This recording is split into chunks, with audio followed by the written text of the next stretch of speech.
Hi there. My name is John Greenhoe. I work in the University Advancement Office for Western Michigan University. I'm a 1983 graduate of the university. I've been working here in advancement for the last 19 years. Reaching out to you today from my remote Bronco location, aka my home, as we're all practicing social distancing these days. So, first of all, I just want to say I hope you're doing well. I hope you and your family and your friends are staying safe and healthy. Our Western Michigan University community, we hope you consider that to be part of your family. We're thinking of you and we're here for you. So we just want to express our very best wishes. The main reason I'm reaching out today is because a number of our alumni and friends have expressed a concern to me about how the university is delivering its mission to provide for its students, to provide a high quality education, to make sure that our students are working diligently toward a quality degree that will position them well for life.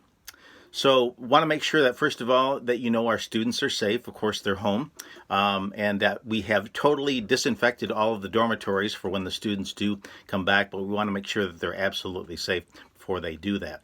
As far as instruction is concerned, it's interesting because I would not ever say to you that distance learning, online education, which is what we're doing right now, would ever totally replace being in the classroom. There's something about being in the classroom with your colleagues, talking to faculty face to face.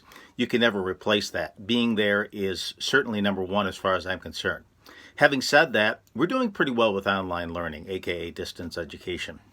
As a matter of fact, talked to some of our faculty in the last couple of weeks, and we're not only coping, we're actually even thriving some to this situation, to the point that I think the university is going to be better served to serve its students going forward when we come back to the classroom, when this crisis is a little bit more settled. So let me give you some examples of how we are kind of even taking advantage, finding the silver lining in this COVID-19 crisis. So first of all, many years ago, I remember this, it was only about 37 years or so since I was in the classroom, but I remember even at that time, the idea of raising my hand and talking in front of my classmates in the classroom was actually kind of intimidating to me. So I think about that today, and the whole idea of social anxiety still exists.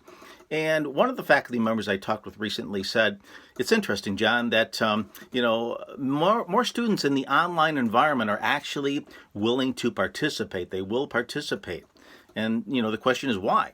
So the answer is that many times in an online learning environment, it's very easy, and there's less social anxiety in simply typing in a chat question while the professor is lecturing, rather than standing up in front of the class or talking in front of the class.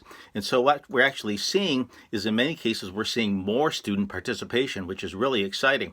More students are participating, and that means that there's less time for faculty to be speaking, which is always a good thing. You want more participation, so that's really kind of a very exciting thing. One other thing I wanted to mention, and there are many more, and hopefully we'll communicate some of these ideas in future days.